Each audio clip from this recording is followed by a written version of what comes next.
Good evening to all of you. Indian Society of International Law is organizing its 9th International Conference on International Law and Changing Global Order. I invite dignitaries to come on the dais. I invite Major General Nilen Kumar, Executive President ISIL, to kindly join the dais. May I request also Professor B.C. Nirmal, former Vice Chancellor, National University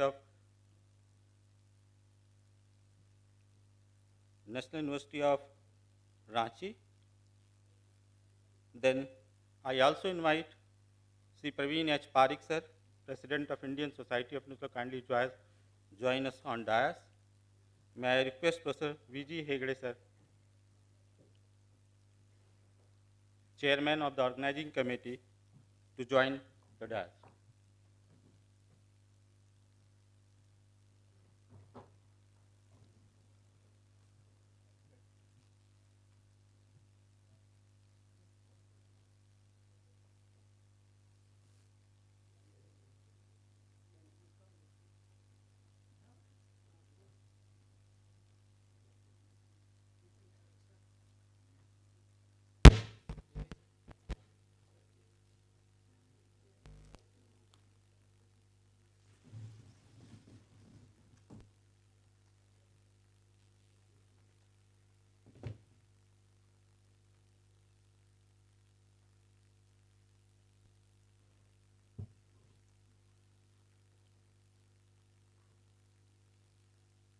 Now, we will begin with the national anthems. I request all of you to kindly stand up.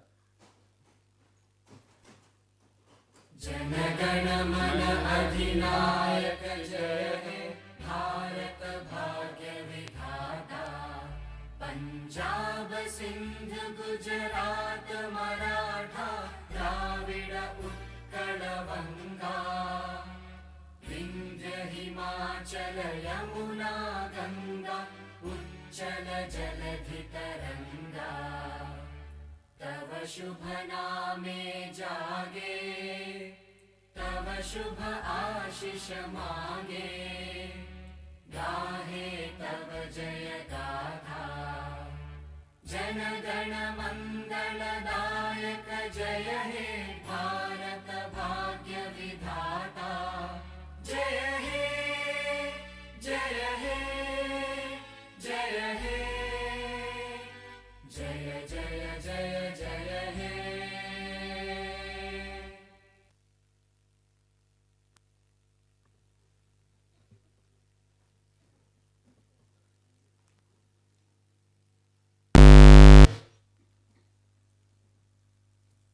Now we will begin with the felicitation to the dignitaries and the dais.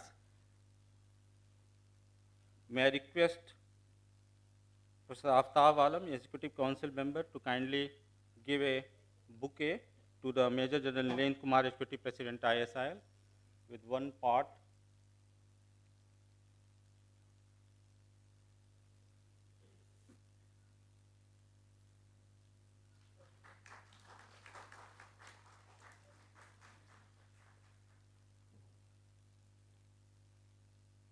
I request Professor Dr. Anupam Jha kindly welcome Professor V.C. Nirmal, former Vice Chancellor, and USRL Ranchi.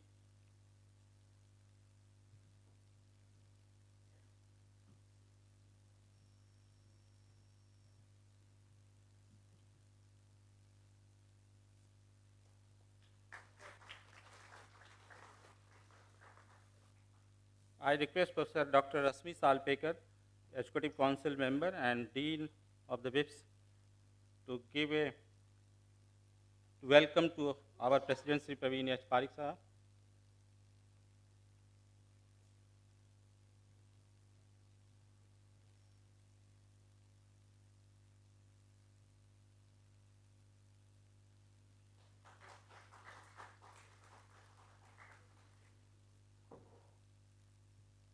I request Dr. Kanika Sarma, Assistant Professor, Indian Society of International Law, to give a part to the welcome to Professor V.G. Hegde sir.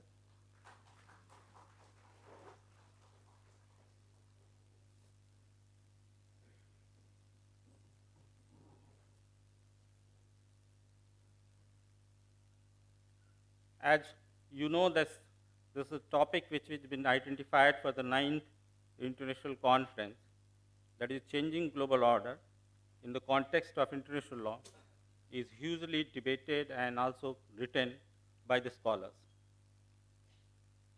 This has a global legal architecture has been set up after the Second World War, and it has been often said it serves them primarily to the powerful countries. And last 50 years, they call for the new world order and revitalizing the international institution, including the United Nations. Many scholars have written on this aspect, and several proposals from the states in various international institutions are being debated. This conference aims to examine this importance of the international law in changing global context and also identify its evolutionary trajectory. It will be opportunity for Indian scholars as well as from the foreign scholars to reflect on the themes, which has been divided on various sub-themes, which I will read before you. There is one important themes which has been connected with we are celebrating 75th anniversary of India independence, and for that purpose, a specific themes, India's state practice in public and private international law will be discussed. Another theme is climate change and sustainable development. Another sub-theme is WTO cross-border investment and solvency law. Then law of the sea, challenges in new dimensions, terrorism, national security, and cyber laws, international humanitarian law and international human rights law. Then another sub-theme is international health law, forced migration, statelessness, India's engagement in international law with South Asian and European nations, emerging issues in space law. This conference is supported by few international organizations, mainly from the Government of India, then International Committee of the Red Cross, UNHCR, and Center for Trade and Investment Law. Now, I invite Major General Menon Kumar to give welcome address. May I request, sir, please?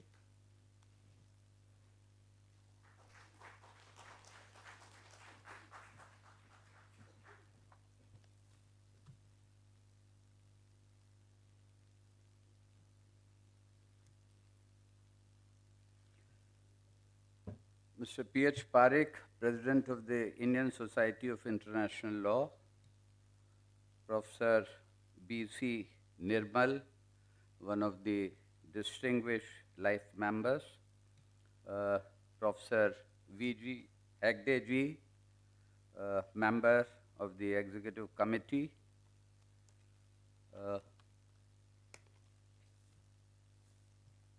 the members of the Executive Committee who are occupying and seated here in the hall, life members of the society, delegates, ladies and gentlemen.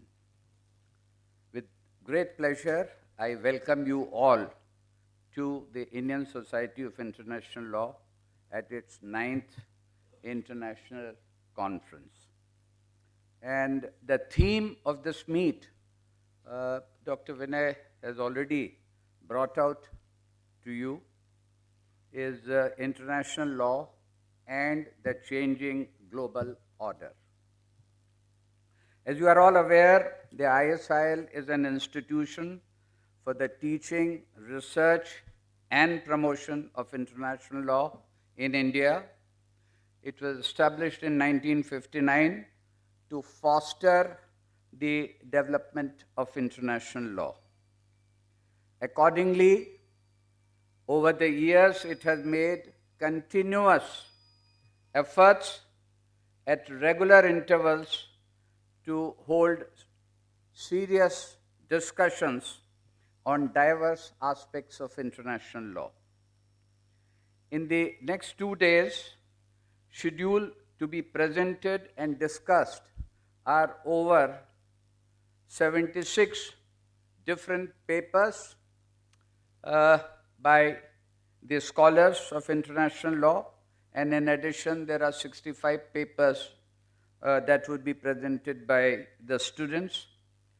These presentations would be made, heard and commented upon by over 80 outstation delegates, more than 10 foreign delegates, apart from a large number of in-house in-station members.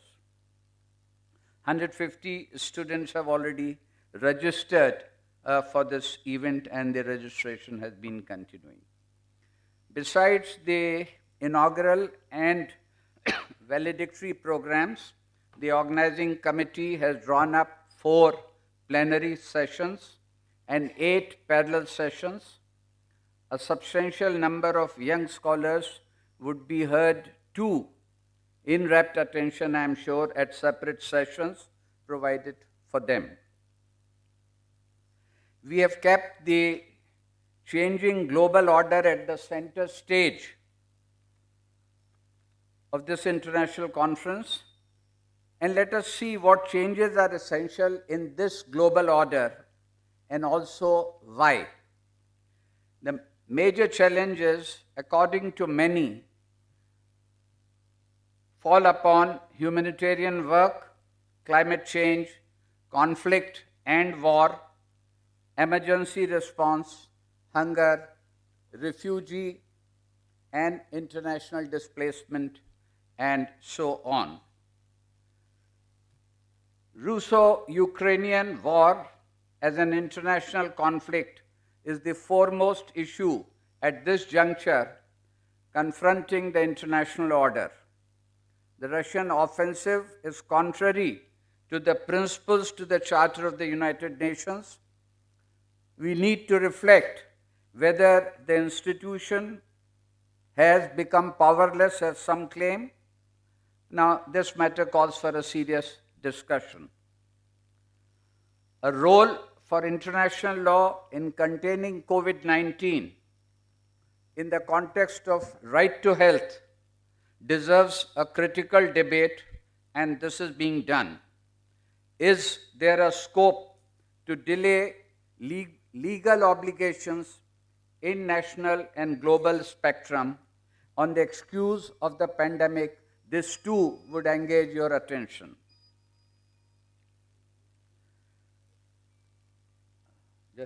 Kindly switch it off, sir. Thank you. Climate change and global access to energy are pressing interrelated issues. These need to be addressed. How to cut down the average emission per person per year to combat the climate crisis. This and connected issues would hopefully receive your major attention.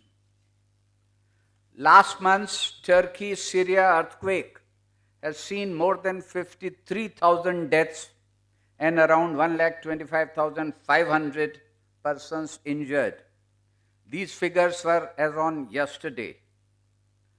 Such a major catastrophic devastation needs an introspection in relation to the global capacity to undertake disaster relief.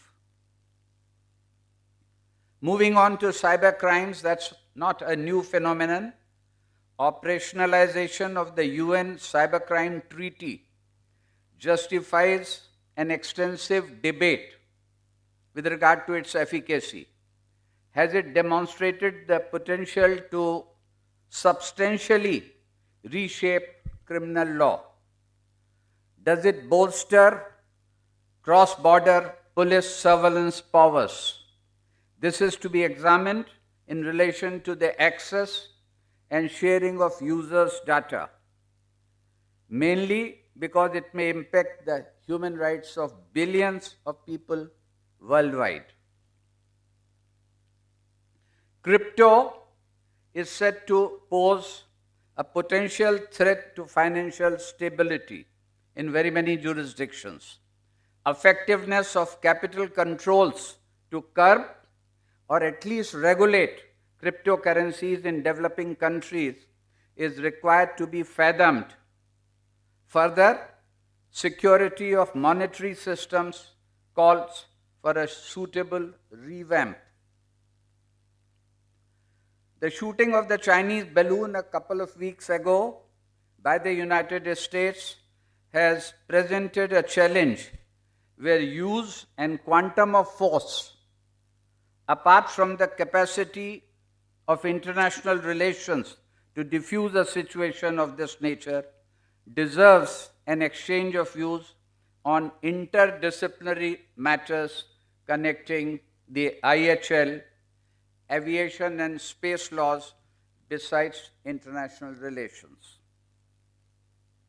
This meet will see other pressing issues like global terror and national security, human rights law, sustainability, cross-border investments, and WTO, etc., being taken up with vigor. When I just spoke about Azadi Ka Amrit Mahotsav, it's an initiative by the Government of India, and it was presented by the Honorable Prime Minister of India, Sri Narendra Modi, as an elixir, I'm using his words, of new ideas and pledges. The session relating to this topic has presented an opportunity to explore out-of-the-box innovative schemes and formulations in the realm of international law. Biggest threats to our oceans and marine resources would be discussed in a session exclusively devoted to the law of the seas. There are issues like access to South China Sea and exploitation of international seabed. There are a few papers that address these issues also. Cross-border insolvency session would reveal scope of discussion on matters relating to jurisdiction and enforcement, etc., of financially distressed corporates. We are having a major situation on a similar score in our country. Legal complexities in interaction between South Asian and European jurisdictions would also be examined at an exclusive session. The intricacies observed in tackling refugee and migrant persons, besides the implications of statelessness, are too being gone into.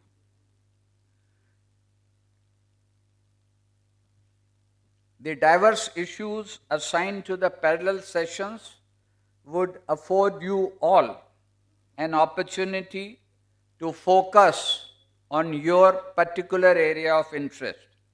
Further, you may utilize the opportunity between the sessions and the lunch break to reach out to other colleagues to discuss your own matters of interest.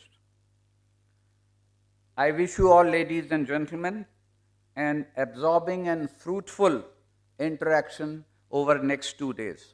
Thank you.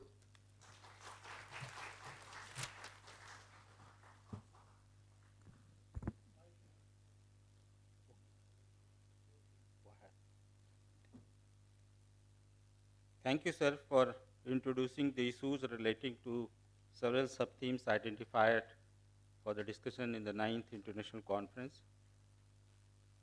Now I invite Professor B.C. Nirmal, former Vice Chancellor, National University of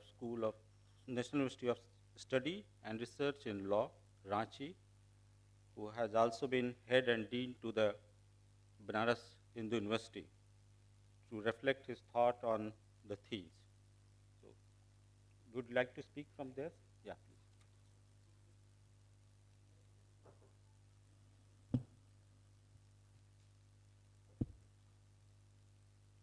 President of Indian Society of International Law, Padam Shri P.S. Parikh, Senior Advocate, Supreme Court, and is founder of several institutions related to law and legal profession. Major General Nilen Kumar, who has his own expertise in the field of international humanitarian law. Professor B.D. Hegde, known for his contribution to law relating to WTO, intellectual property rights, TRIPS, and so on and so forth. Friends and colleagues, I especially refer to Mr. Naren Singh, former Additional Secretary, Ministry of Law and Treaty Revision, and former member of International Law Commission. And Mr. Kishore Singh, with whom I have shared dais once or twice, former United Nations Special Rapporteur on Right to Education. Friends, I have been asked to speak few words 5-10 minutes ago. But when a teacher is asked to speak, he takes more time than stipulated for this purpose.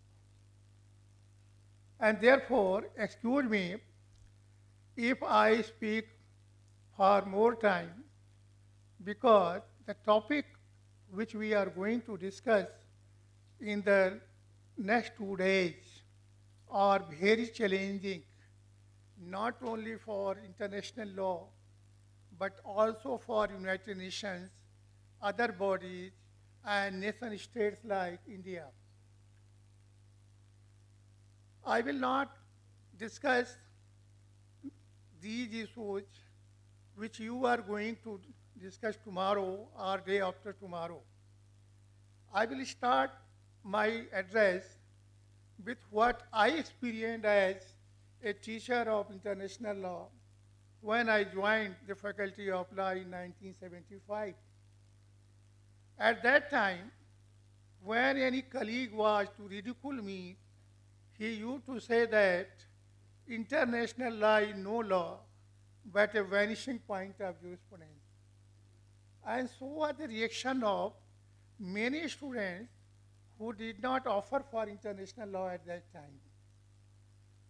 Much water has flowed under the Ganges since then, and we all were assured that there is an international law, and international law has a very bright and promising future. But recent developments have raised certain issues with regard to the very survival and existence of international law. Remember, whenever any extraordinary or abnormal event takes place, the first and foremost question which draws the attention of international scholars is, what is the future of international law? And this question was raised on the eve of and at the time of the outbreak of First World War. If you go through earlier articles, even Myers McDougall has written an article, what is the future of international law? And then others also, Richard Falk, he had also written. And now again I am seeing the literature, and the question is being asked, is there any future for international law? What is the future of international law? And this question is very much related to the topic we are going to discuss. Because issues may be discussed, but the first thing we should be clear about is regarding the utility, relevance, and existence of international law. And what has happened? You all know that before the First World War, international law consisted of conventions and customs, and it was largely uncodified.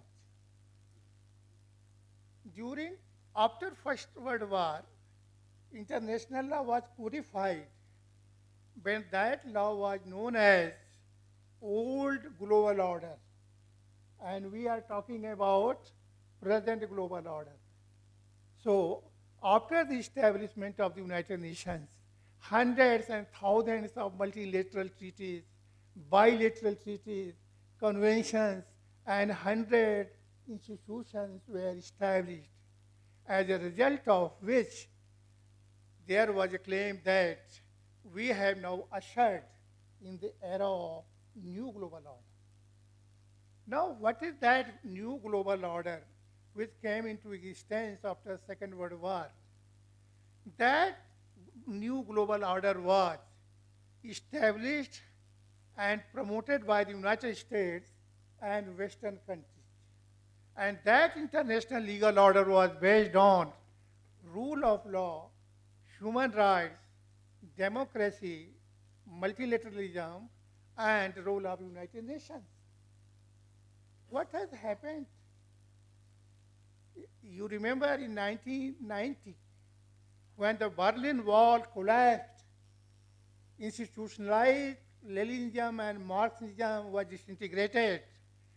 Francis Fukuyama was so exhilarated that he said, this is the end of history. And at that time, Professor Thomas Frank, in an article in American Journal of International Law, asserted the right to democratic governance. And there were also many resolutions passed by United Nations in which it was claimed that we all have global entitlement to democracy. So friends, first thing is that democracy is itself under attack. Larry Diamond has referred to the democratic recession. And Francis Fukuyama says that if precautionary measures are not taken, then we will soon enter the era of democratic crisis. So this is first point, international legal order. First pillar of international legal order, democracy and democracy itself. Second thing is that there has been polarization. In the last there was polarization, left versus right, and while left was concerned with working people's rights and so on, and right-wing politics was concerned with individual human rights, free trade, and so on and so forth. The situation has now changed. And now we are living in the world of identity politics. I will not say anything about Modi and his government here, but try to understand what kind of word we now have. Identity politics. And identity politics around ethnic identity. And identity politics around minorities, LGBT, and so on. So this is another aspect. And you find that human rights are itself under an attack. I'm not pessimistic, but I'm just telling you what is happening. Third, efforts were made to make democratic societies more democratic and establish democracy in undemocratic societies. Unfortunately, that is not happening. You just see that Poland, Hungary, and even within liberal countries like the United States, Trump said, United States first, and he was talking of constructing a wall to prevent maximum from entering United States.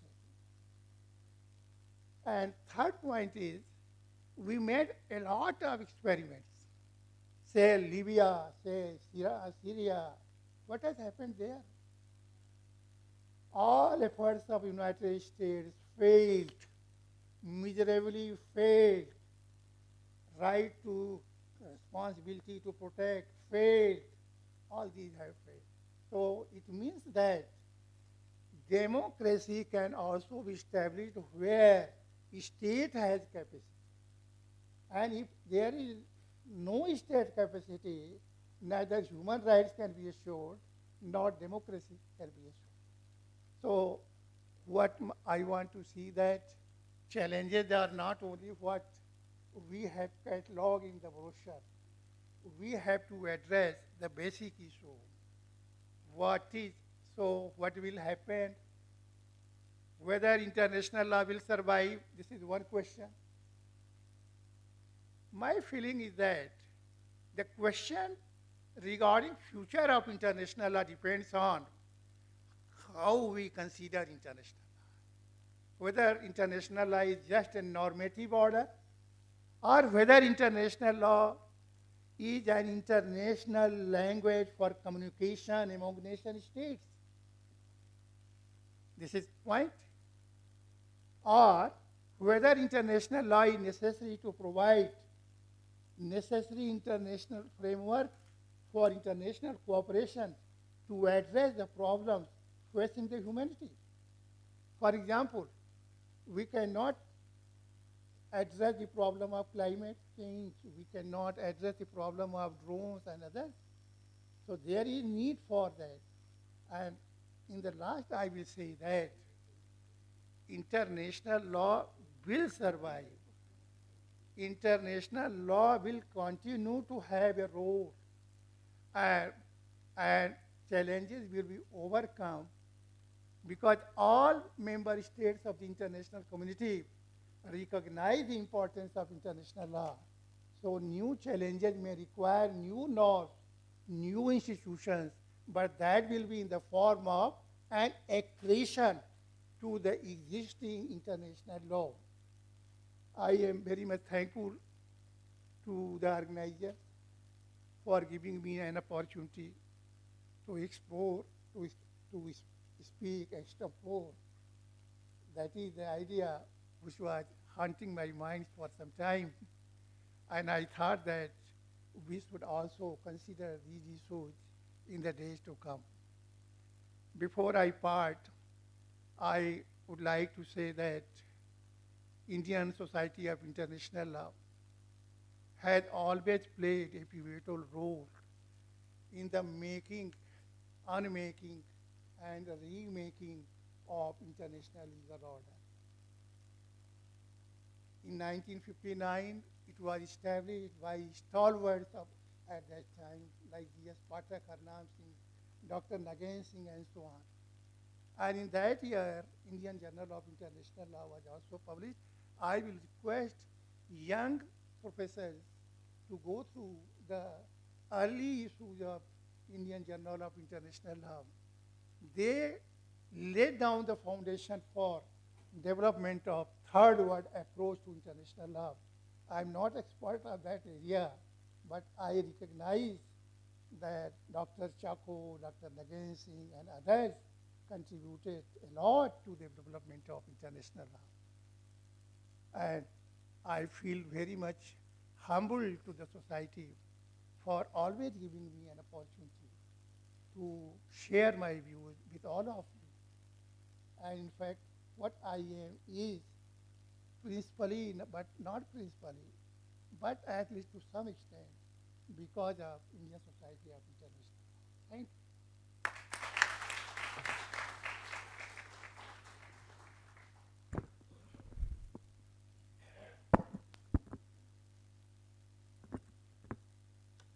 Thank you, Professor V.C. Nirmal sir, for reflecting his views on future of international law and then bringing about issues pertaining to democracies, polarizations, R2P, and various other norms of international law in his speech.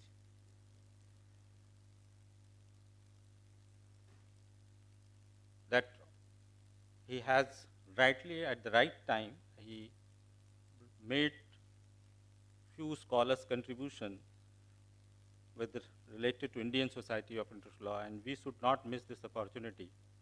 And to take forward what he put this name, and this is important occasions to put their name and bring on the record Judge Nagendra Singh, Dr. K. Krishna Rao, Sri G. S. Pathak, Justice R. S. Pathak, Professor Harnam Singh, Professor C. J. Chako, Sri K. Narayan Rao, Dr. Anand Prakash, Professor B. S. Murthy, Sri C. V. L. Narayan, Professor M. K. Nawaz, Sri G. V. G. Krishnamurthy, Professor Upendra Bakshi, Sri Ram Nivas Mirdha, Professor R. P. Anand, Professor Rahmatullah Khan,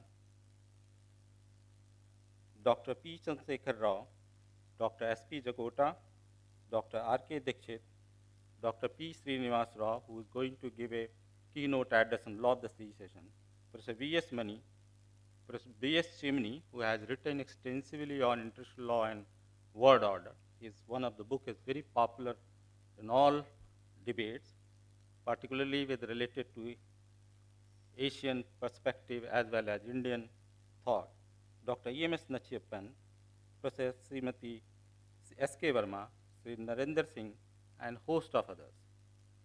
I read this one, which we have acknowledged into our leaflet, and this was the right occasion to again read and remind to all of you the legacy which has been within the Indian Society of Islam that take forward. Now I invite Sri Praveen H. Parikh, President ISIL, to give the presidential address. Please.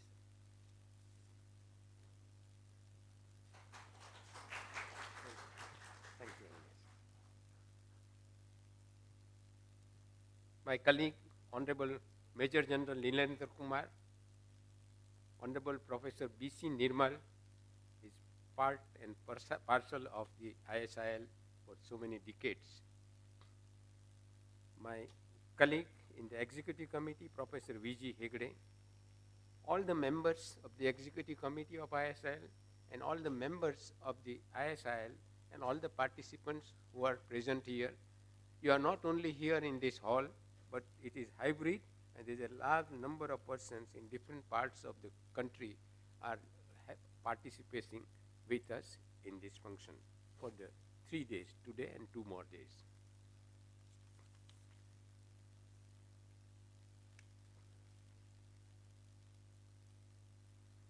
I would like to welcome all the participants in the 9th International Conference on International Law and the Changing Global Order commencing today, which will be held for today and tomorrow and day after tomorrow. We are also gathered to celebrate the Azadi Ka Amrit Mahotsav 75th anniversary of India's independence. I would also like to welcome all the dignitaries participating, as I said, all over. International law now grants rights to all human beings, not only to citizens. As quoted by Kofi Annan, former Secretary of United Nations, which suits the motto of conference being held today. I cannot imagine what would have happened to the world without United Nations. It has prevented many wars, reduced disparities between the different countries by peace talks. 75th anniversary of United Nations represents a unique opportunity to pave the way for either revitalizing the existing international institutions or establishing new institutions to fill existing institutional gaps. It saddens my heart by seeing the difference between the countries like Russia and Ukraine, Cold War between India and Pakistan, and is going on in a large, so many parts of the world. Things are not good, and whether they are right or wrong, we will not say, but what they are doing should be stopped. I would like to thank the grateful and to late V.K. Krishna Menon, former Minister of Defense of India, who in 1959 established this society, and rather premier national institution for teaching, research and promotion of international law. The retirement age for the judges of the High Court is 62 years, and for Supreme Court judges is 65 years, but ISL at the age of 60, today at the age of 64 years, is still glowing and growing. This would have also not been possible without the hard work of Professor C.J. Chako, Justice Nagendra Singh, Dr. K. Krishna Rao, Sri G.S. Pathak, former Vice President of India, Sri R.S. Pathak, Professor Harnam Singh, Sri K. Narayanan Rao, Dr. Anand Prakash, Professor B.S.N. Murthy, Sri C.V.L. Narayan, Professor M.K. Nawaz, Sri G.V.G. Krishnamurthy, former Election Commissioner, Sri Ram Vilas Mirda, politicians from Rajasthan, Professor R.P. Anand, Professor Rahmatullah Khan, Dr. D. Chandrasekhar Rao, Dr. S.P. Jagota, Dr. R.K. Dixit, Dr. P. Srinivas Rao, and there are many persons who have done this institution and have progressed this institution. And at this occasion, I will like to thank all of them that for that we have been able to do what we are doing today. I also thank and welcome to 195 participants who have joined it today. In fact, there are they are not present here because it's hybrid. So they are participating in different parts of their houses or offices, etc., in different parts of the country, and they are part of it. And this is now possible, and therefore it's good that those who cannot come physically can be participate, and they are participating. WTO cross-border investment and insolvency law, investing in a company incorporated under the laws of another country, either in the individual capacity by buying shares and or debentures, or in the capacity of a company by way of mergers and acquisitions, and or forming a new company or taking over an existing company. The WTO also administers independent dispute resolutions for enforcing participants' adherence to trade agreements and resolving trade-related disputes. Then there is a law of the sea challenges and new dimensions are done today. In fact, the details are given in my speech, which will be given to all of you who are present here, and tomorrow I'll put it on the ISIL website. There is a terrorism, national security and cyber laws. There is international humanitarian law and international human rights law. International humanitarian law is a set of rules that seeks for humanitarian reasons to limit the effects of armed conflicts. It protects persons who are not or are no longer directly or actively participating in hostilities, and imposes limits on means and methods of warfare. International health law is related international standards that setting instruments have the potential to play an important role in advancing these and other health-related concerns. Forced migration and statelessness is also very important things to be discussed. Emerging issues in space law. Today, space law is a young branch of international law, a new and dynamic sphere of the application of international legal norms.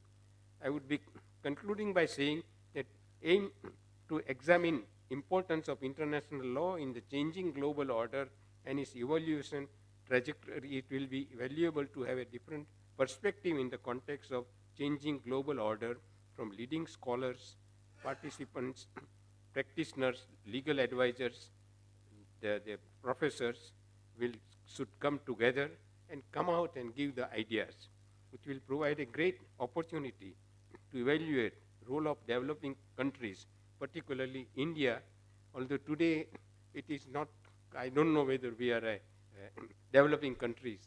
We are a developed countries also, but India also, we have some points and problems, but today the world is also looking to India for various problems which they have, and that is very happy for all Indians that we are now quite expected in the world laws. At the end, let me repeat my request to each one of you to join for a dinner which I was hosting today on this occasion at it was 7:30 in the Nitibag Club. They made arrangements for those who don't have the vehicles to bring it there. And since our program is likely to be over earlier, so I can declare the dinner from 7:30 to 7 p.m. So half an hour earlier. Right. Thank you very much.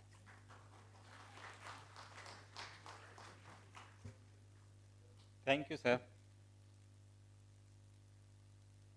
Let me to briefly mention about contributions of few EC members who has been basically put forth this conference to make it happen.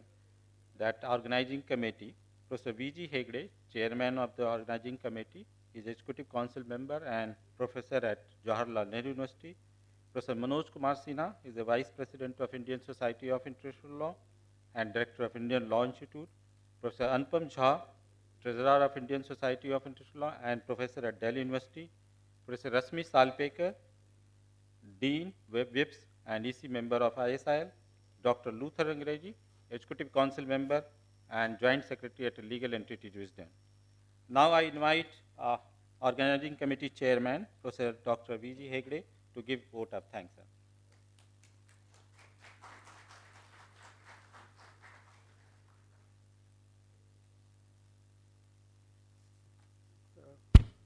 So good evening to everyone, and I am very happy to be here to deliver vote of thanks. In fact, I must confess that I am here on behalf of Mr. Sanjay Parikh, Senior Advocate, Supreme Court. He was supposed to deliver the vote of thanks, but because of some indisposition, he couldn't come. So he requested me that I should do this job. So I am here. And first of all, let me begin by thanking our President, Mr. P.H. Parikh. I'm sure he's a very busy person and also Senior Advocate of the Supreme Court, and he's steering the society in a very excellent way. And he has delivered the presidential address. Sir, we thank you on behalf of myself and everybody on this occasion. I also wish to thank Major General Neelendra Kumarji. He is also one of the very senior member of the Indian Society of International Law, Executive President of the Indian Society of International Law, and also is expert on international humanitarian law and related issues. And he also has been very active in the field of academics, organizing several programs, particularly the one he has been doing it on our well-known, the advocate Nani Palkewala, series of talks which he did. And he has given a very, very broad, extensive, thought-provoking welcome address. I wish to thank him. Thank you, sir, on behalf of Executive Council and myself. And I have with me here Professor B.C. Nirmal. Professor B.C. Nirmal, of course, already Vinay has mentioned about his background, but one thing I must say, he is one of the oldest or link between, I think what he already mentioned to you about the society. He has been almost 5 decades, I think, association with the Indian Society of International Law. He has already mentioned it. I asked him, he says, if it is the society that makes me come here, I think I have seen him as, presenting papers as a student in Delhi, and now he continues to, put it in Dr. P.S. Rao's words, he continues to eat, sleep and dream international law, I think. And he has written extensively, Indian Journal of International Law. And I think the references he made to the history of Indian Society of International Law must be known to all the young students, youngsters, because it was built, the earlier Indian Society of International Law was in a place called Scindia House in a Connaught Place. and where it was there for a long time, and in 1990 it came here.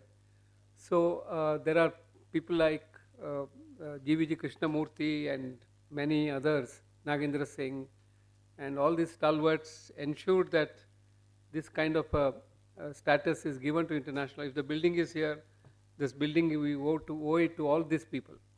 So their efforts actually has made. I think we should remember this history. And then there is a great library here.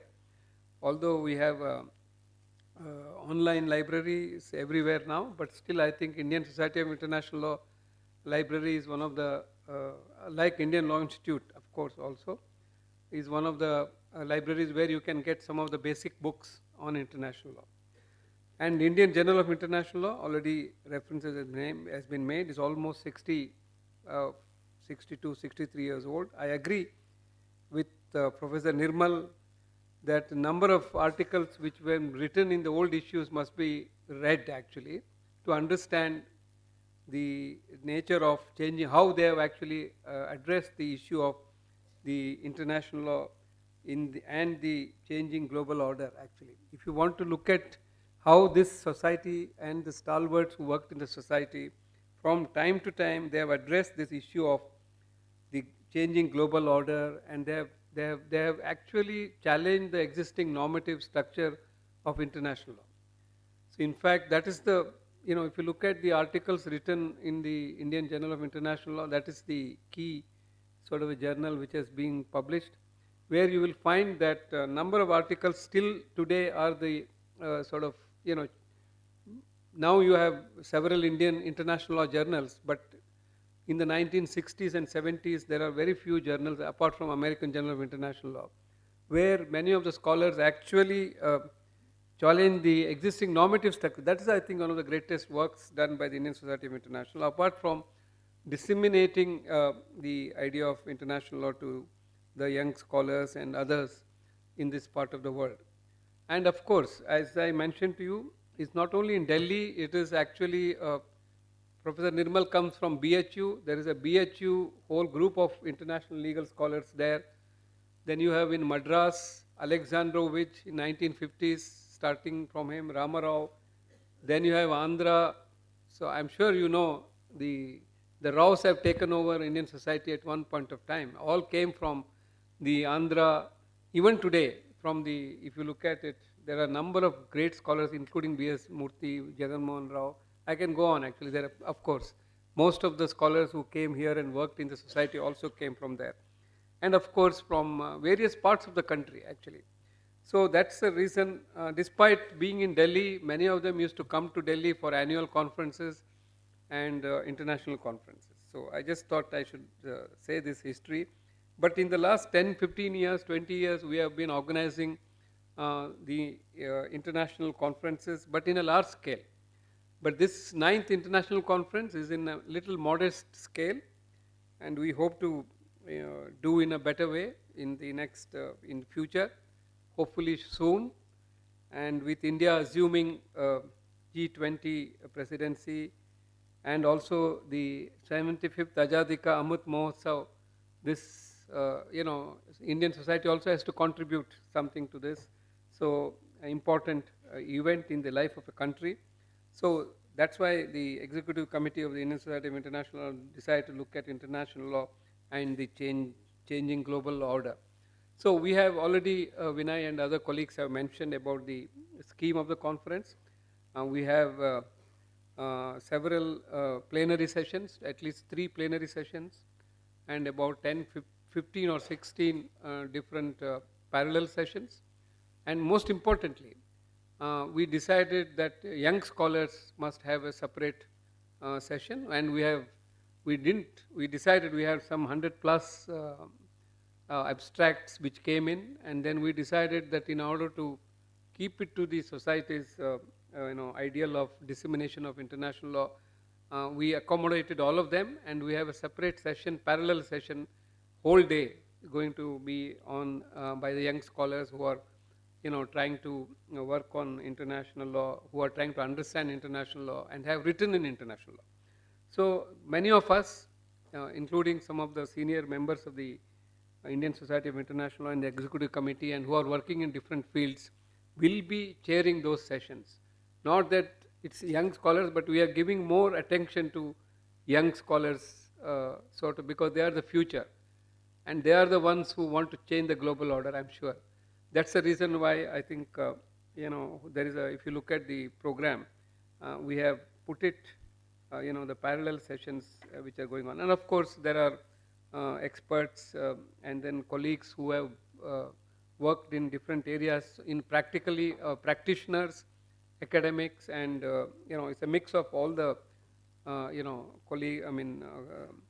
issues which actually will, I'm sure, will enrich the experience and then of the international conference. The other important point I should mention to you, which our president mentioned, that all these panels and all discussions, even this particular meeting is actually being is done on YouTube Live and Facebook Live. So everybody around the country or globe would be watching it. So we have several international speakers. Some have come, some will be addressing online. This is one advantage we have. So I wish to thank all of them, those who have come, almost some participants who have already landed here and will be joining us tomorrow, maybe, some of them, they'll be here. And some of them will be addressing from wherever they are. So this is possible. So we have made arrangements, both online arrangements, online presentations. So we have a whole kind of, technologies made us this possible. So in a way, most of the international conferences are going to become like this. They are not going to be physical presence may not be required, but at the same time, some of the stalwarts can speak from where they are. So this is one, and the other issue I just want to mention is that we have about 4 panels, by 4 distinguished institutions, UN institutions. I wish to thank them for actually providing a panel and also funding assistance. This is funding assistance has come from I wish to thank the Ministry of External Affairs, Government of India for its generous contribution towards organizing this seminar. And there are 3 panels. One is by the well-known, of course, ICRC. The other one is by the UNHCR. The WHO, there is a panel on WHO and international health law. Then the Center for Trade and Investment, this is part of the Ministry of Commerce, and then also the jointly with Indian Institute of Foreign Trade. So these are the 4 panels which are exclusively we have, and then they will be addressed by experts. I'm sure you can really look to get benefits from their thoughts, next 2 days. So so this is the scheme of the I wish to thank all of them for providing this assistance, and some of the cooperation with UNHCR, ICRC, and Center for Investment and Trade, and all of them, including MEA, of course, is a very, very important partner in the journey of the Indian Society of International. All of them, we have a very long connection with each of these institutions, and we continue to do that in future as well. And then lastly, I also wish to thank all the office bearers and the Executive Council members who are present here in the Indian member here, present here, physically present here, those who are not physically present, but those who are watching. I can see many of them would be watching online because they have said that some of them couldn't make it, but they want to watch online. I wish to thank all of them, and then also wish to thank some of the distinguished members of the Indian Society, life members and associate members of the Indian Society of International Law, and also most importantly the young scholars, participants who are the future of international law. And I wish to thank all of them for being here, and also those who are watching online, and I'm sure many of you will be joining us physically, so tomorrow and day after in these seminars. And then I wish to thank all of them. Then lastly, I wish to end by saying that, of course, President has already mentioned about the dinner invitation which he has offered, and there is a bus which is going to take you to the Niti Bagh Club, which is little away from here. Whatever time, I'm sure the society colleagues will actually coordinate. And then lastly, I just want to, say one word by saying that Professor Nirmal always mentions that what is the future of international law? Is it? I think he already mentioned vanishing point of jurisprudence and all those debates are over. But still, Professor Nirmal is very concerned about international law. I think international law is, because that shows, but international law across the road, if you have Supreme Court, is increasingly using international law. We have all written about it, and it was supposed to be inaugurated by one of the judges, but even many of the judges walk across this road and then they actually look at international law seriously. And in the globalized world today, and without international law, the nature of international law has changed, sir, actually. Nature of international law, traditionally, if you look at the nature of international law as defined in international legal scholars many years ago, doesn't hold good. Today, any foreign element in anything actually could be regarded as international law. So obviously, cross-border investment, terrorism, and then the impact on human rights, and then you name it, including the internet issues, social media, the implications of all these foreign jurisdictions, host of several issues cannot be studied without understanding the basics of international law. So I think the relevance of this society, the syllabus which in various law schools and universities need to be really updated, and this is the place where we can actually help providing the assistance and the expertise. In other words, everybody, of course, can join in here, and then the society is a culmination of all the scholars who come from different parts of the world, including some of the institutions, including the UN institutions and other institutions which actually are here in Delhi. So that I want to tell you, and it has increased and is going to increase. There is no looking back. So I'm sure Law Institute and international law both have to exist together, and that I think is going to make already many scholars have said future of international law is the international law is more domestic actually. Now if you look at the judgments which are being given by the increasingly across the road, actually refers to in every decision they take recourse to international declaration principles and those things. So, and lawyers are getting also getting sort of have to know how it actually operates. So by saying this, I wish to thank all of you. I don't want to give a long vote of thanks, but I thought I should share some of our ideas. And you have the program here, and then I'm sure the colleagues will actually do whatever is required, registration, etc. So do come and then have a nice 2 days international conference, and then we will do more with more concrete, more extensive sort of preparations, and then getting really scholars of scholars from different parts of the world speaking to us, and that is where I think the role of international Indian Society of International Law should be actually measured. Thank you very much.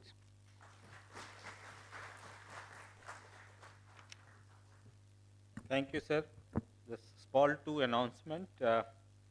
One that we have identified two young scholars to help us in rapporteuring. I would like to put the name that Miss Gayatri, LLM from Dalton University, Surya Singh, ISIL student. We still seek some few more who could help us in rapporteuring, so that's why I'm announcing. If 1-2 could offer their services, it will be duly rewarded by the society. And registration will take place tomorrow morning 9 o'clock from there, then onwards. And there is a bus is arranged to pick and drop to you from Niti Bagh to ISIL. It is now, as sir has already preponed that one from 7 o'clock, so we will start. We'll immediately after this inaugural session, we will begin for the picking and dropping up all of you to the Niti Bagh. So with this, we can conclude this inaugural session. And before that, at usual practice, we will have one group photographs, and I request all all can join on the dais to have a group photograph for this 9th international conference. I request all our EC members and all participants kindly join us on the dais, all of them.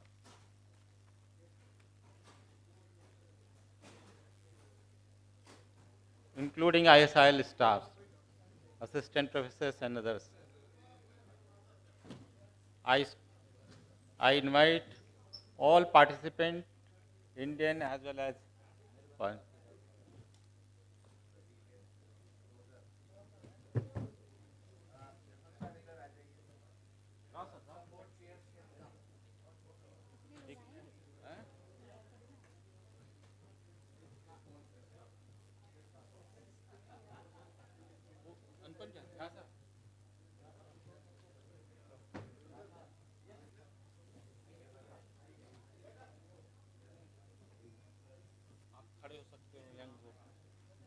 Kishore sir को बिठा देते हैं हाँ जरूर chair ले आओ ना सिर्फ एक लगाएंगे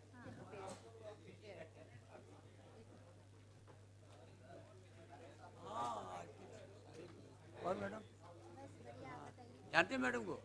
she is dean in VIPS, it is at Vivekananda institute of very popular. Sir please Rohini, that is Rohini. Please really है. किशोर सर आ रहे हैं नहीं भी मेरे लिए. हाँ दीदी सीनियर सिटीजन, वो आ रहे हैं ना सर सुपर सीनियर सिटीजन. एक सेकंड में चेयर यहाँ बैठी एक सेकंड बैठी. किसके लिए? सर के ये वाले आ जाइए आ जाइए.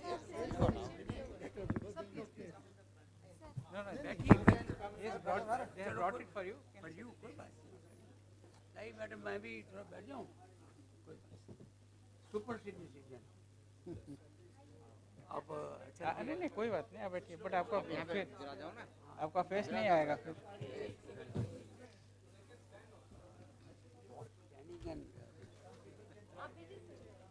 मैं बैठ सकता हूँ? अरे क्या बात कर रहे हो.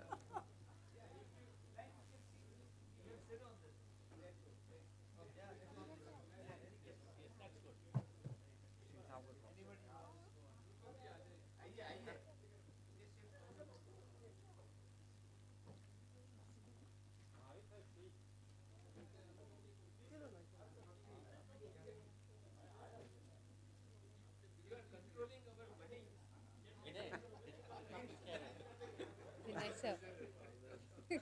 Menon style.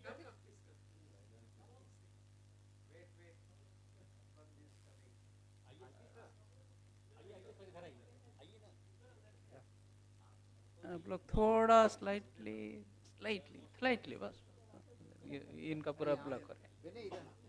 नहीं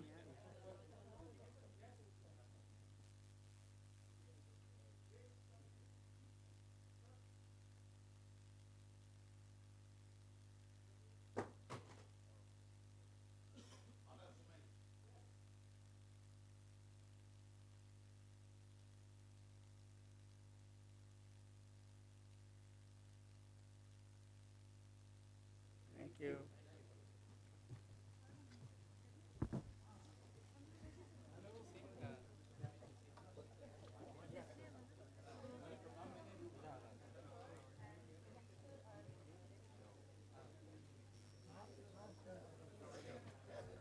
Somebody has forgotten their glasses here.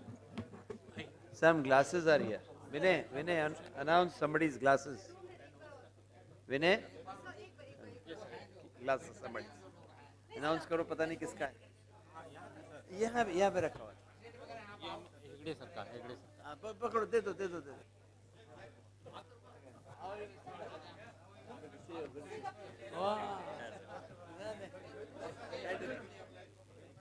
आइए.